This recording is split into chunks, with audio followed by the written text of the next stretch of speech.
Hi, welcome to The Double Face, a true crime podcast. I'm Jose. I'm also known as Jose Juan. So just a little bit about me. This is our first true crime episode. We are uploading it on Spotify, YouTube, everywhere else. So if you want to see it, YouTube, if you want to hear it, or wherever you listen to podcasts. So a little bit about me. I'm a content creator online. I'm known as Jose Juan, known as different characters online, as the Hood Dora, as Barbie, as the Besties, Enrique, Camila, I can go on and on. Paula. So a lot of those characters are based on comedy. And we both love comedy. The only thing is that we wanted to take the podcast into a more serious, in-depth look of true crime. Sometimes you've already heard these stories and sometimes you haven't heard these stories. And so this is us taking you through these obstacle courses of what true life has to offer, which is true crime. And my co-host is... Hi guys, Melissa. I'm Jose's best friend. We've known each other for about 20 plus years. We met in high school. Also a single parent to two kids. One just graduated a couple of years ago. And then I have a 13-year-old that drives me crazy. Yeah. She does. She's got a mouth on her. Mm-hmm. But except for my mom. Exactly. Well, we both do. We want to give credit to where we found this information from. And not only Google did we find this, we found this in Daily Mail UK Serial Killers podcast, which you guys should listen to. They're phenomenal. And this is where every time we get something, we'll also give you them credit.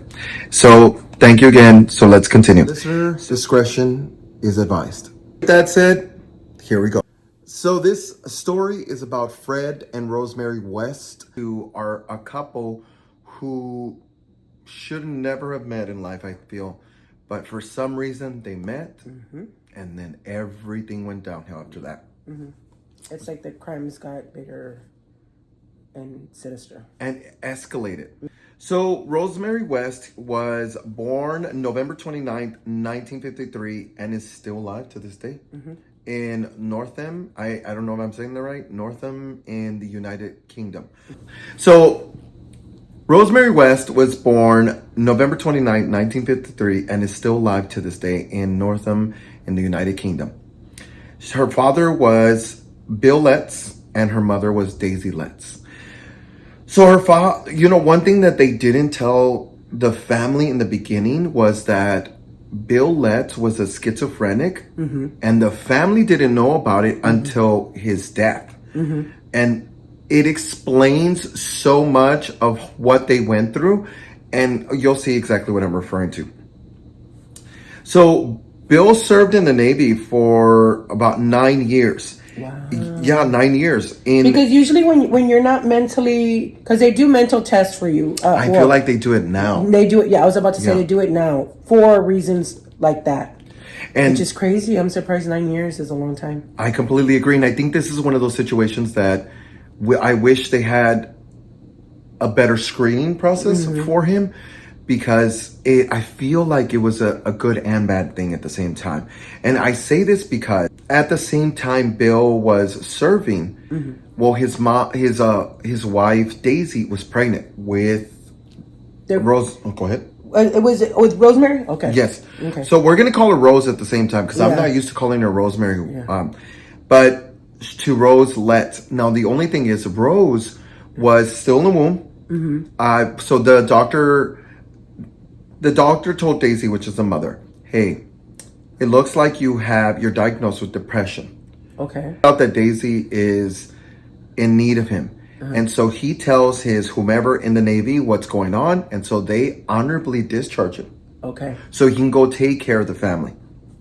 Could you imagine? I know. Man, crazy how life, crazy. It's weird how he was serving. They honorably discharge him. He goes and takes care of the family. And I feel like this is the worst thing that they could have done. Yep. So normally back then, whenever you had depression, even if you had a child in the womb, you would undergo something called ECT, which is electroconvulsive therapy.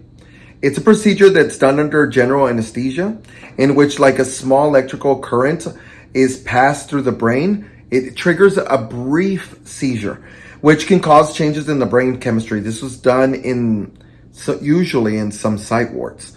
Now, they did that to her while this some people later on did state that this is why Rose was like that. They mentioned that she possibly was like that because of it. Yeah. And now, this is something that I've had a conversation with Melissa before, is that I feel trauma to the brain or anything like that can cause the brain to not function as you normally would. And we were talking about another story, and in reference to how this person had two. Oh no, it was it. Fred has ends up having to. Yeah. Well, it's something similar, but I wasn't referring to No, Fred. you weren't. No, you were referring to something else. But also another one where he also went through a brain injury, and they stated he just changed. Yeah. And it was completely different. I'm not saying they don't deserve what they get. No, they're horrible human beings. Don't forget that. But it's us explaining what got them to where they were, or the crimes that were committed. Exactly. Yeah. So Bill at the time couldn't find a job while this was going on. Mind you, mom isn't having depression.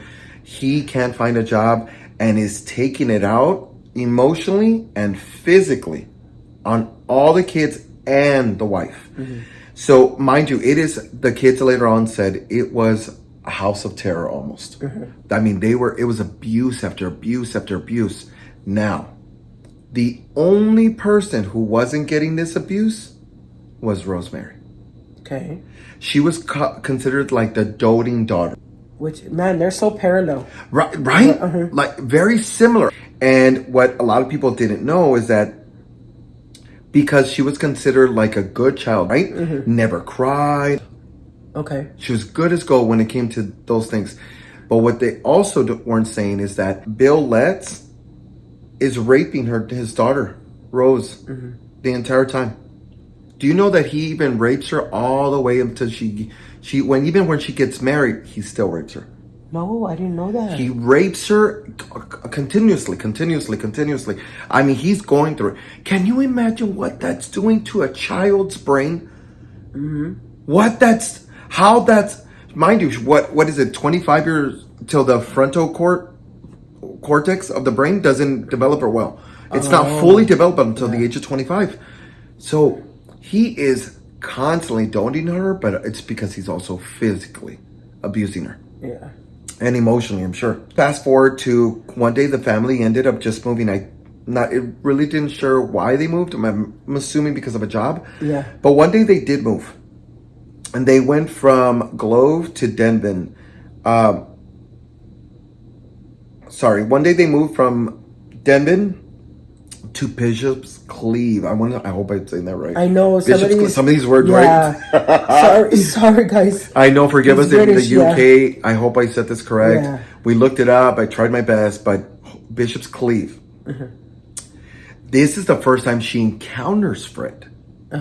So this is the first time. So Fred saw her in the bus one day, and he asked her where she's going, and she mentioned work, which is the tea shop. And during this small, short, little conversation, he asked her out 3 times, and she said no, no, no. Mind you, the reason she kept saying no is because she saw him as unkept. Yep. He looked homeless, and she didn't take him like that. So she was like, no, no, no. Well, the next day at the bus stop, same bus stop, he asked her out and she declined again because, mind you, but they're still having a conversation, but she says absolutely not. There's just no way. Plus, I'm sure what we don't know is that he's also a grown adult. He's 27, and she's 15. She's 15 at this very time, at this very moment. Yeah. You heard that correct. 15, and he's almost double her age. Mind you, he says absolutely no. She says no, no, no, I'm not doing this. So the next day, because remember, they had the conversation. She says, I work at this place. He then goes to her job at the tea shop, right? Asked her out, and I want to say he says to her, just come on. Because they did say he was a charmer, Yep. right? I was about to say that, yeah. That he was this is one consistent thing that we kept hearing from Fred. Charmer, charmer, charmer. Might have smelled as hell, but he was a charmer. Nasty teeth. It's not that they were crooked, it's just they looked like they weren't well kept. He Gunky wasn't, and, ugh. But those blue eyes, because he had blue eyes. They did say that. The only thing is that now he says, hey, why don't we meet at a pub? Please, she says, yes, we'll meet at a pub. So they go and meet at a pub, and Fred, I don't know how he knows this, but he ends up giving her a lace dress. And a fur coat. Right, and it like fit her. How he knew that, right? And it fit her, because she was like, how does he know my dress size? And I couldn't find how he knew her dress size. I just couldn't find it. But I think that's weird. Well, a little bit, because when we get into his story, now you know what? I think it might tie into I think it's having to do with the mother, right? That or... Well, you'll go into it in just a bit. I think we'll discover it as we're talking. Yeah. But I do think it's an odd thing to give her. Yes. And right away, yeah. Yeah, and she declines it and says, at first she was like, no, I don't want it. Because I don't want the obligations because she didn't really want anything to do with him, but she also didn't want to take that. You know how some people are. You take the gift, that means... it comes with something. Exactly. Yeah. I owe you. Yeah. And I think she knew that, so she was like, no, I'm not going to take the dress. I'm not going to take the coat. I can't do it. He insists for her to take it. And she says, I can't take it. She goes, plus I can't take it home. Because if I take it home, can you imagine? I was about to say because of the dad. Because I think that dad didn't see her as a child. He saw her as... a possession, maybe? Yes. Yeah. A possession, or his girlfriend, or his other wife. Something. So I can't even imagine that this control issue would be okay with him. Yep. But I think she knew that, so she said, I can't take that. Can't take your dress. Can't take anything. So he says, that's fine. I'll take it with me. And so he goes and takes it because he's living in a car at this time. Is he? Yeah, in a car. So he takes it in there and he holds it for her. Well, the one I wanted to talk about at this very point, is that there's like 5 stages or 6 stages of grooming. Okay. And mind you, the reason I say this is because he's 27, she's 15. And there's different stages. And I want to just, as you're talking, I think it's gonna go ding, ding, ding, ding. So first stage is targeting the victim. Yes. Yeah. He saw her out. Then the next thing is gaining the victim's trust. How he did that, I'm sure we'll find out. I can see that. Right? This is a man that's paying attention to her. I was about to say, that's not her father. It's not her father. Giving her attention. First one. So somebody who's teaching her, like, to be treated right, this is how you should be. I bought you a dress. I bought you a coat. I'm looking for you. It's filling that void. Yeah. So the next thing is isolating the child. We'll get to that in just a second. Yeah. Sexualizing the relationship, then maintaining that control. Is that he maintained the control until she took it back. But anyway, nonetheless, he was a charmer, right? So that's when she was at 15, because she was 15 that she wasn't at fault.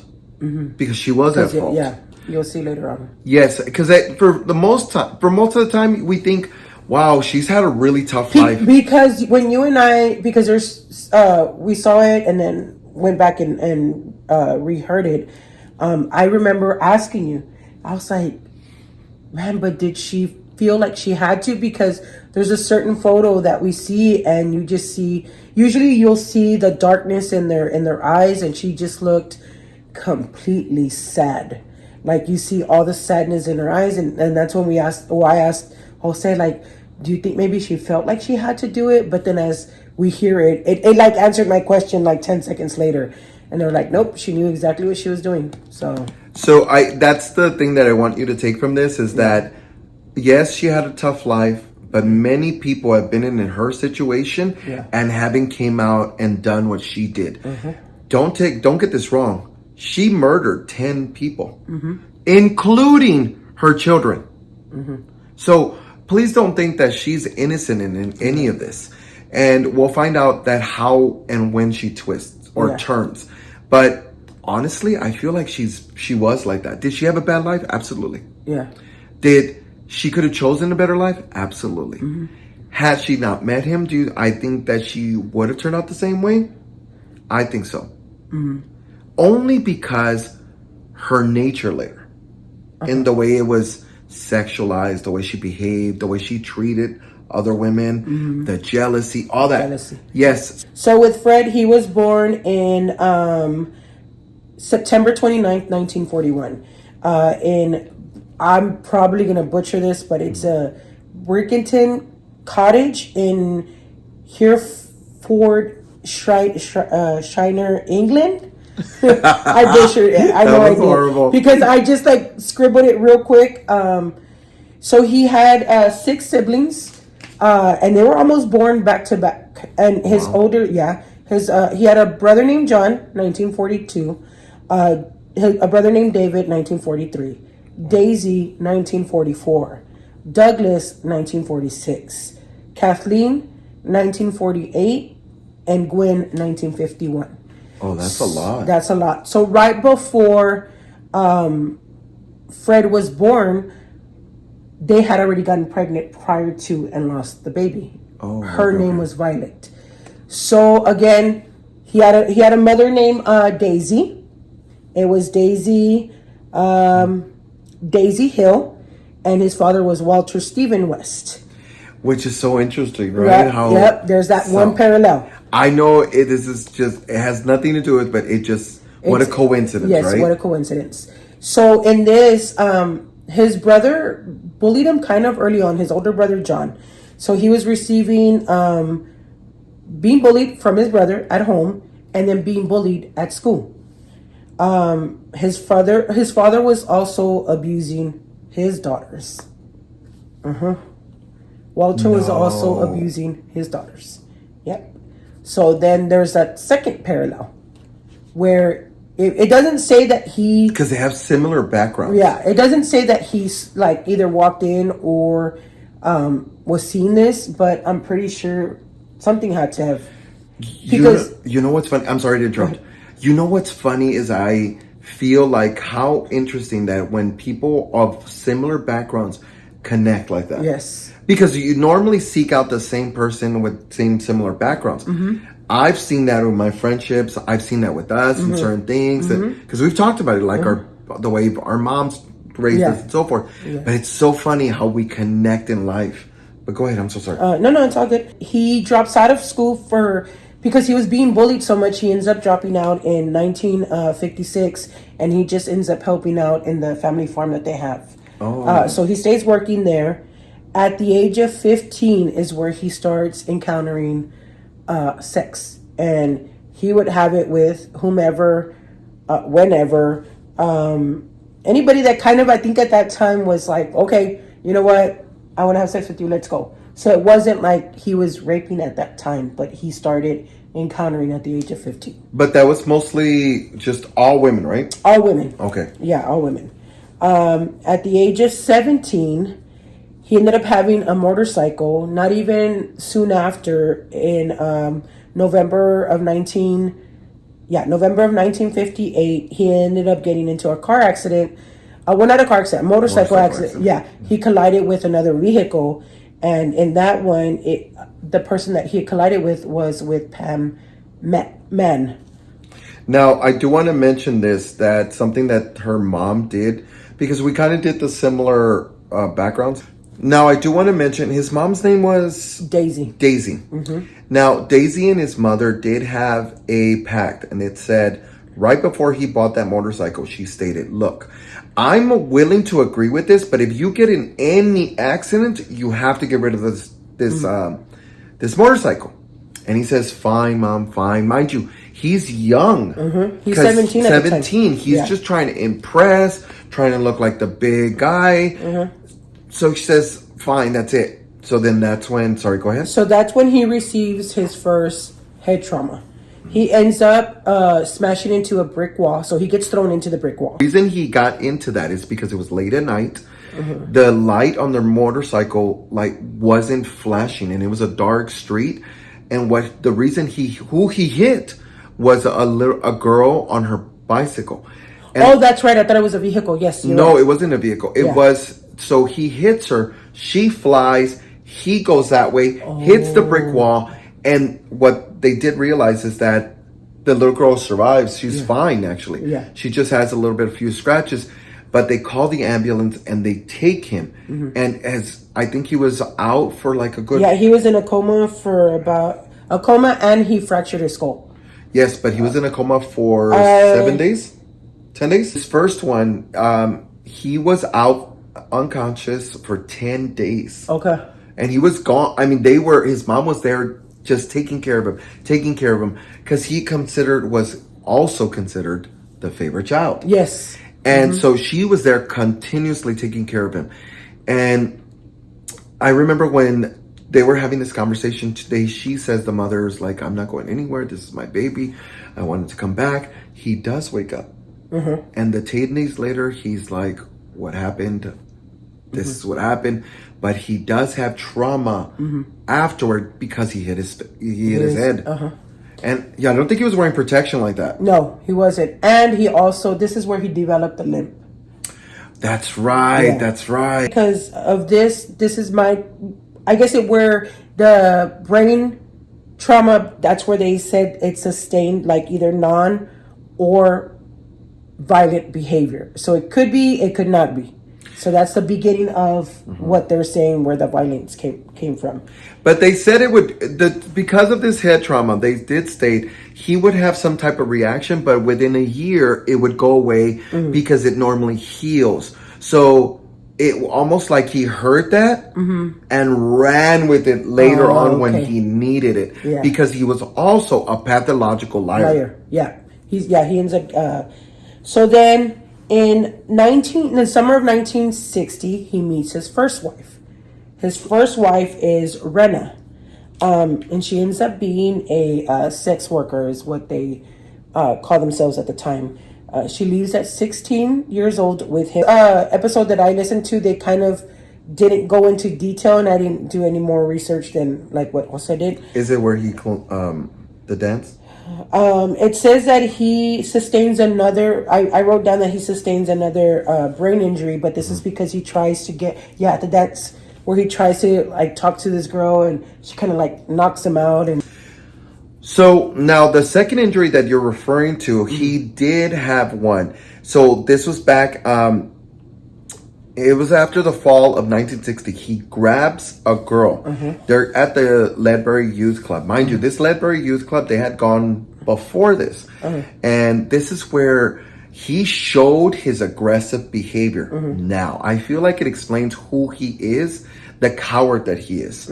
So anytime he would grab a girl, because he would grab any girl he wanted and grab her and dance with her. And it would get aggressive. Well, sometimes these girls had boyfriends. Now, whenever he grabbed a girl and the guy wanted to get upset and he wanted to fight him, this is when his brother would step in, because Fred wouldn't fight. Fred wouldn't fight, so he would get his other brother to get in these fights for him. and it was that one was the older brother, John. I Correct, remember that, John. yeah. Now, on this one occasion that we're referring to, it's the fall of 1960. He grabs the girl. They're at the club, and she's by the fire escape. Okay. He grabs her. She reacts and pushes him, because he also has a limp by this point. He falls over the railing. First, his head goes straight into the concrete. And they, of course, get him an ambulance, go over there and do all this good stuff. And this is where he has his second head brain, trauma. Yeah. Completely. But this one, he was only for 24 hours? Might have been, or this kind of be. Is this the one where he's like for a couple of days? Well, he was unconscious. Yeah. No, he was unconscious only for 24 hours. Okay. When he woke, the family noticed that he just wasn't okay. Yeah. That he almost immediately changed. Yep. Like he had short temper. And that his brother even said, he just wasn't himself anymore. Yeah. He recluded, was depressed, and was really short-tempered, and just it wasn't him anymore. Yeah. And the whole family started noticing this. Go ahead. So then this is in June of 1961. So this is kind of right after that trauma. Yeah. That brain trauma. He starts abusing and grooming his younger sister, Kathleen West. And They called her soon Kitty, after- right? They called her Cat. I think it was Kitty. Cat. Yeah. Oh, Oh. Kitty. Okay. Kitty or Cat, one of those. And it happened about 4 or 5 times before she decides to let her mom know, like, hey, this is what's happening. Of course, you know, Daisy was very disappointed. She was very disappointed to the point where she's like, you know what? We're gonna go report him. Goes and reports him. They do a test on her. They find out that she's being raped and that she's also impregnated. She's pregnant. She's pregnant. Okay, I didn't know that Yeah. part. So at the age of 20, Fred is charged with unlawful carnal knowledge. And at that point, Daisy kicks him out. The family disowns him. Nobody talks to him. I mean, which makes complete sense. I feel like I would have done the exact same thing.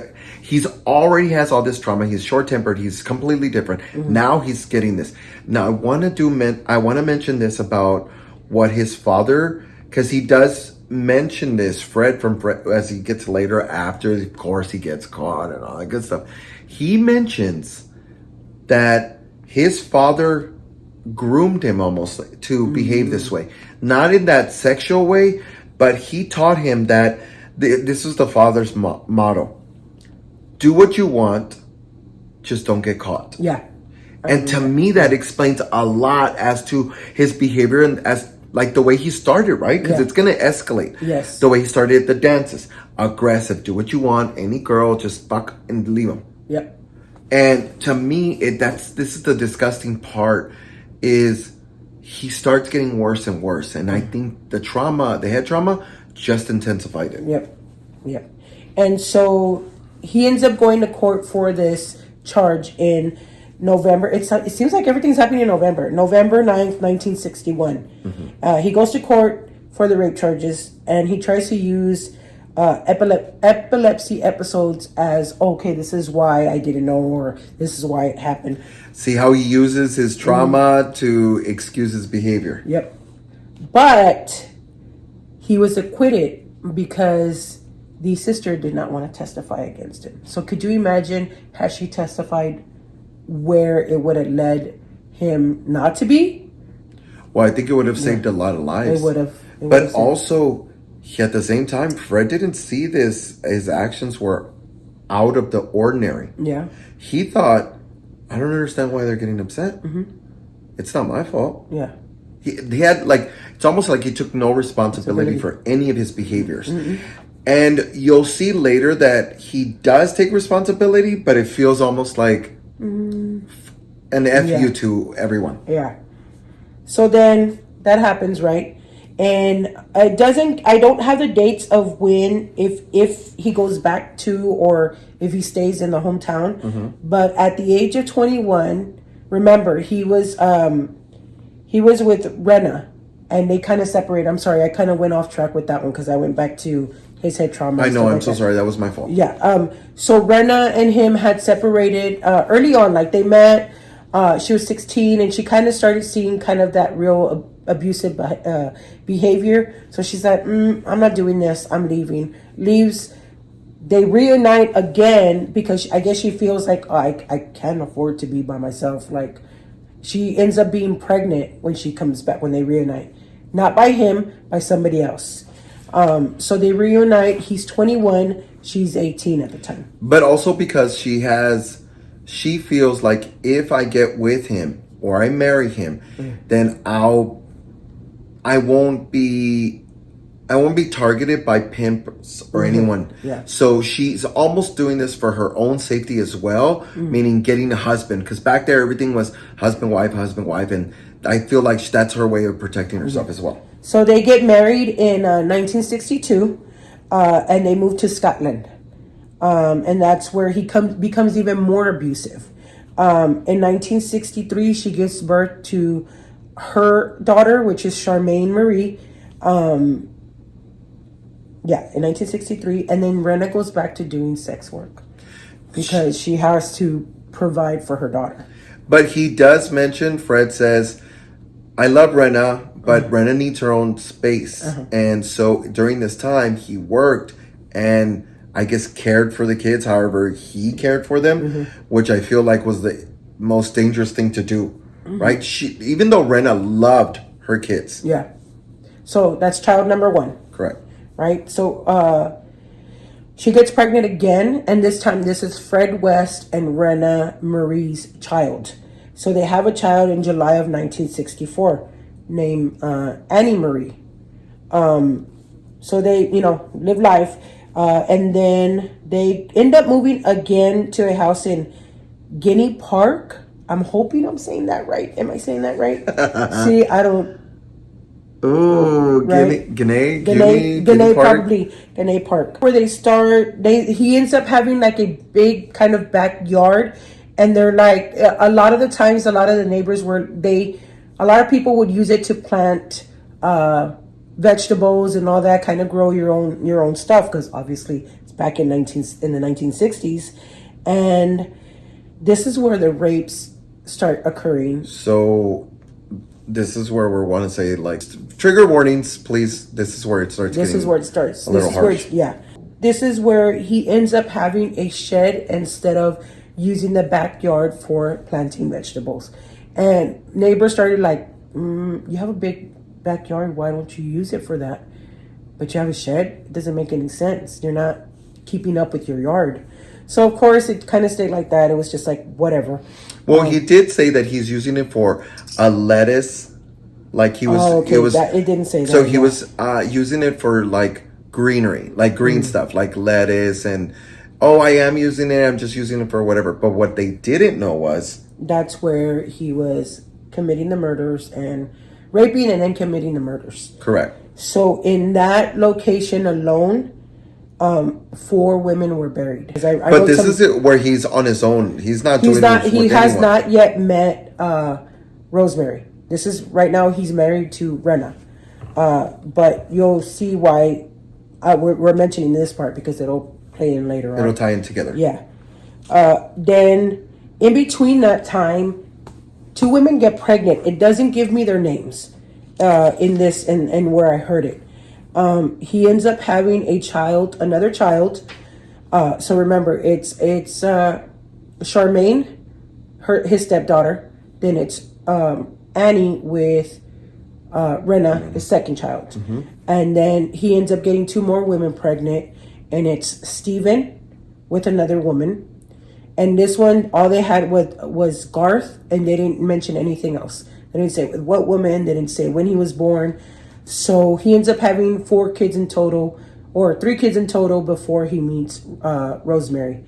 So they end up leaving that city, and this is where he starts hiring nannies to help take care of the children. So at this point, he has 2 daughters, his stepdaughter and then his daughter. So they hire nannies. And I was wondering, so when I was listening to the information, I was so confused as to why he kept calling them nannies. But it makes sense because Rena was in and out and wasn't present. And so she was considered, what we would consider not the best of parenting. Yeah. But she wasn't present, is what I was saying. Now it makes sense. Not to, because she was also working because remember, he has a stepdaughter that he's really like, I'm not taking responsibility. Not financially. So she had to work. So she was like, I was always going to work. What stepdaughter is that? That's Charmaine, the first daughter. Okay. Yeah. And then because he felt, I think at first he was like, okay, I'll help. But then I guess as she was born and she was getting older, and he was like, this is not my child. You know, what they also mention is that more likely, I think the percentage is so high that they're going to either be mentally or physically abused by the step-parent because they're not considered a biological parent. But if the parent comes from the same mom and the same dad, that more likely that child will not get abused. The percentage is low in comparison.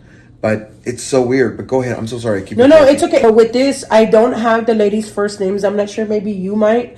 It was a young lady named. Her last name was McNeil, because that's kind of how they kept referring to them in the. In You what? can just refer to her, McNeil. Yeah. One was McNeil and one was McFall.